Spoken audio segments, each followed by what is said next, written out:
நம்ம ஸ்கின் இளமையாக இருக்கிறதுக்கும் ரெட்டினால் நிறைந்த ஒரு ஆயில் எப்படி தயாரிக்கிறது அப்படிங்கிறத பார்க்கலாம்.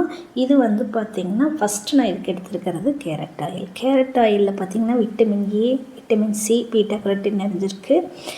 விட்டமின் ஏங்கிறது வந்து ரெட்டினால் வந்து நம்ம ஸ்கின்னை சைனிங்காகவும் பளபளப்பாகவும் வச்சுருக்கிறதுக்கு ஹெல்ப் பண்ணும். அந்த ரெட்டினால் அதிகமாக நிறைஞ்ச விட்டமின் ஏ அதிகமாக நிறைஞ்ச ஆயில் இந்த கேரட் ஆயில். இதை வந்து நம்ம ஒரு 20 சொட்டு எடுத்திருக்கேன். ப்ளஸ் செகண்ட் எடுத்துருக்கிறது ரோசிப் ஆயில். இதுலேயும் விட்டமின் ஏ நிறைய நிறைஞ்சிருக்கு.